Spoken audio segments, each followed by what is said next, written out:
हमारे बुलाने पर यहाँ एमआईएम ऑफिस सोलापुर में जो दारुसलाम है, वहाँ पर हमारा बाइट लेने के लिए यहाँ पर आप लोग आए।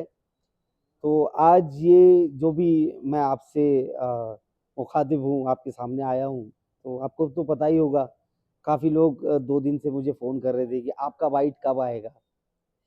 तो मैं भी थोड़ा-सा रुका हुआ था, ये सोच रहा था कि जो बदमाशियाँ चल रही है महाराष्ट्र में, शायद ये कुछ सीख जाए या इनके बॉसेस इनको कुछ सिखा दे। लेकिन आज तो मामला अति हो गया, हद से ज़्यादा बढ़ गया मामला। आज एक बाइट आई है, तो मैंने सोचा कि ये सही मौका है, सही वक्त है आप लोग के सामने आने का।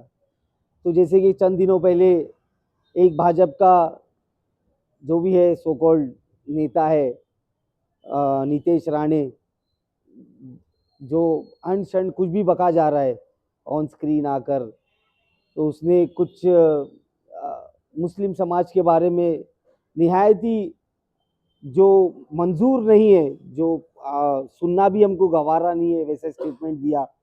उसने कहा मस्जिदों में घुसकर मारेगा, ये वो। ठीक है, वो नेता है, वो एक स्पेसिफिक पार्टी को बिलोंग करता है जो ये सारी चीज़ों को बढ़ावा देती है। लेकिन मेरा सवाल पुलिस डिपार्टमेंट से है कि आखिर क्यों और क्या वजह है कि उसके ऊपर एक्शन नहीं लिया जा रहा है। वो किसी समाज के बारे में अगर कुछ भी बोलता है, ठीक है, 1 सेकंड के लिए उसको आप बाजू रखिए, लेकिन उसी स्टेज से जो हमारे महाराष्ट्र राज्य की पुलिस है, जो लोगों की रक्षा के लिए, लॉ एंड ऑर्डर को मेंटेन करने के लिए दिन रात एक करती है, ना अपना घर देखती है, ना अपनी खुद की पर्सनल लाइफ देखती है, वो हम जैसे लोगों के लिए चौबीसों घंटे फील्ड पर रहकर काम करते हैं, वो स्टेज पर से उसी पुलिस डिपार्टमेंट को कुछ भी बोलता है। तो मेरी ये मांग है, जो वो नेता जिसको अपना बॉस मानता है, बार बार बोलता है कि मेरे नेता सागर बंगले पर बैठे हुए हैं और क्या क्या बोलता है, तो वही नेता जो है पुलिस डिपार्टमेंट उनके अंडर में आता है, बिकॉज वो होम मिनिस्ट्री संभालते हैं। तो मैं ये अपील करता हूँ कि देवेंद्र फडणवीस साहब, होम मिनिस्टर के नाते आपकी मिनिस्ट्री के अंतर्गत जो पुलिस डिपार्टमेंट आता है, उनकी रक्षा तो नहीं बोलूंगा, पुलिस डिपार्टमेंट सक्षम है अपनी खुद की रक्षा करने के लिए, वो हमारी भी रक्षा करती है, लेकिन उनकी इज्जत बचाने के लिए, उनकी इमेज को जिंदा रखने के लिए, ताकि कल के दिन कोई भी अहरा गहरा नत्थु खैरा इस जैसा उठकर कुछ भी पुलिस डिपार्टमेंट को ना बोले।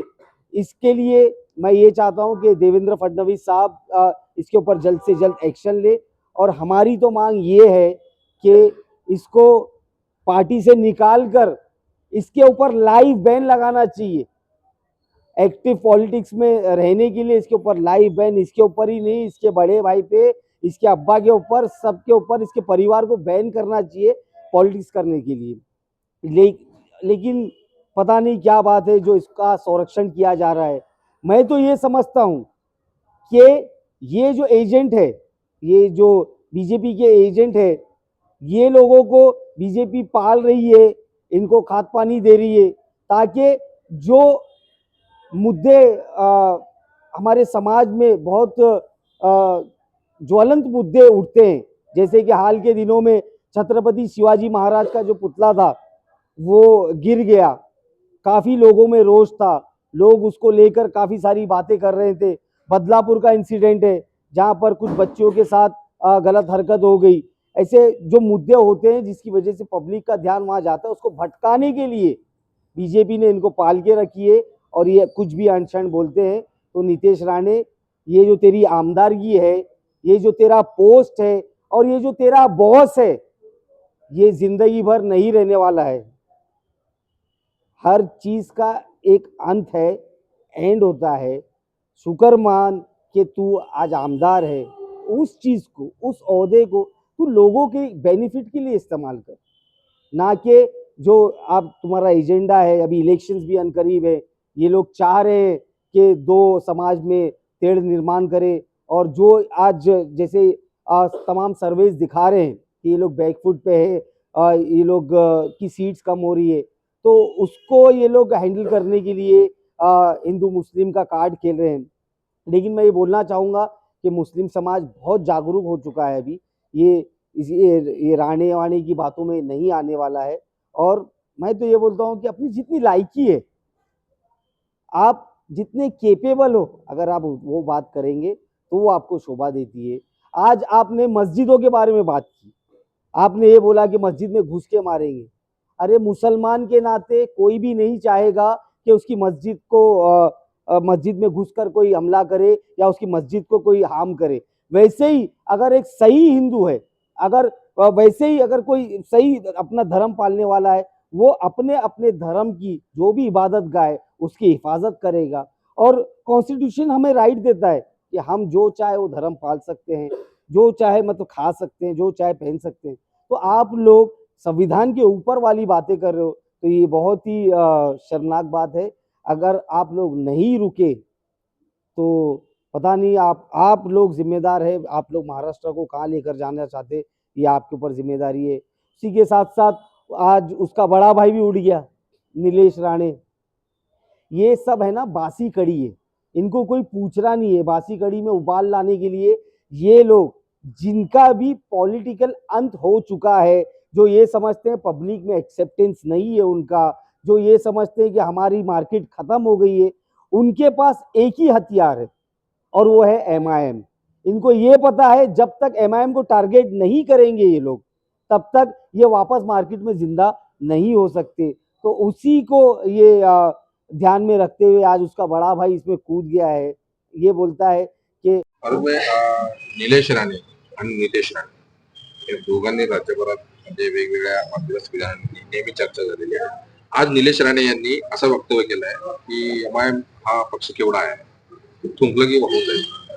काय तुमची प्रतिक्रिया? उसका नाम लिए तो मेरे मुंह में थूक आ रहा है, थूक के बात करने की वो इच्छा हो रही है मेरी। लेकिन ठीक है, ये जो दो भाई हैं जिनको एक टास्क स्पेशली दिया गया है मेरे ख्याल से कि आप लोग यही काम करते रहो ताकि महाराष्ट्र की जनता का जो दूसरे मुद्दों पर ध्यान है, जैसे कि बदलापुर हो, शिवाजी महाराज का पुतला गिर गया, उस पे से ध्यान हटाने के लिए दोनों भाइयों को एक्टिव किया गया है। बट स्टिल इन लोगों ने बहुत बड़ी बात की है।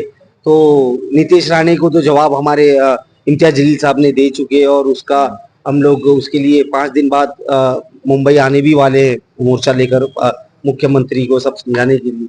लेकिन आज जो नीलेश राणे ने बोला है उसमें मैं बस यही बोलना चाहूंगा कि सबसे पहला कसूर आज उस जिसकी कोई लायकी नहीं है, आज उसने ये इतनी बड़ी बात किया है, तो उसमें कहीं ना कहीं मुस्लिम समाज, अल्पसंख्यक समाज का भी है। क्यों? क्योंकि अगर आप लोग एमआईएम के पीछे पूरी ताकत से खड़े रहते और अपनी ताकत दिखाते तो आज उसकी हिम्मत नहीं होती ऐसी बात करने की। लेकिन ठीक है, आप भी पॉलिटिक्स में हो, मैं भी, हम लोग सभी, एमआईएम स्टिल लड़ रही है। आने वाले इलेक्शन में इस नीतीश राणे को हम लोग बखूबी जवाब देंगे। और ये जो थूकने की बात कर रहा है, थूकना तो बहुत दूर की बात है। एमआईएम वाले सिर्फ फूकेंगे तो ये नीतीश और नीलेश दोनों उड़ के चले जाएंगे। तो वो अफसोस की बात ये है कि ये लोग जो वातावरण महाराष्ट्र भर में फैला रहे हैं आने वाले इलेक्शन को लेकर, ये एक्सेप्टेबल नहीं है।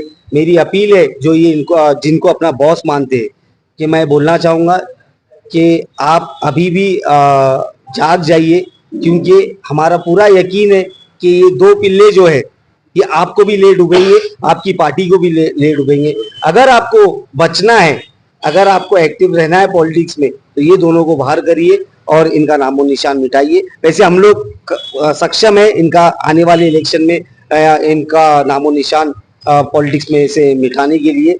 और मैं ओपन चैलेंज आज नीलेश राणे को ये कर रहा हूँ जो थूकने की बात कर रहा है कि अगर तू अपने आप को इतना ही ताकतवर समझता है और अपने थूक में इतनी ताकत समझता है, तो फारूक शाब्दी ने आज ये सोच दिया है कि वो बैरिस्टर असदुद्दीन ओवैसी साहब और इम्तियाज जलील साहब से ये बात करेगा और मांग करेगा, रिक्वेस्ट करेगा उनको कि जहां से नीलेश राणे इलेक्शन लड़ रहा है, आमदारगी का अगर लड़ रहा है, तो वहां से मुझे टिकट दे। फिर मैं बताना चाहता हूँ कि तेरे थूक में ज्यादा ताकत है या हमारे पॉलिटिकल सैलाब, हमारे वोटर्स के थ्रू जो हम सैलाब लाते हैं उसमें ज्यादा ताकत है। और नितेश राणे यांनी असं वक्तव्य केलं होतं 3 दिवसापूर्वी, मशिदीत घुसून मारू. ये बाप का राज है क्या? बाप का राज चल रहा है। कोई भी आदमी किसी भी धर्म को फॉलो करने वाला हो, वो इसको एक्सेप्ट कभी नहीं करेगा, चाहे वो मुस्लिम हो या हिंदू हो। मुसलमान कभी इसको बर्दाश्त नहीं करेगा कि मस्जिद में घुस के कोई बंदा आके, और जो मस्जिद में घुस के मारता है ना, वो ना हिंदू होता है ना मुसलमान होता है, वो राक्षस होता है, राक्षस। तो ऐसे राक्षसों से निपटने के लिए अगर मुस्लिम समाज के धर्म स्थल पर कोई हमला करेगा तो मुसलमान सक्षम है, अगर हिंदू समाज के धर्म स्थल पर मंदिरों में कोई हमला करेगा तो हमारे हिंदू भाई सक्षम है उससे निपटने के लिए। तो ये सिर्फ बोलने की बात है, बोलने में और करने में बहुत फर्क होता है। और हमने तो कई सालों से ये देखते हुए आ रहे हैं, सिर्फ भोंक रहे हैं और इनका काम भोंकते ही रहना है। लेट देम बात, हम लोग हमारा काम करें।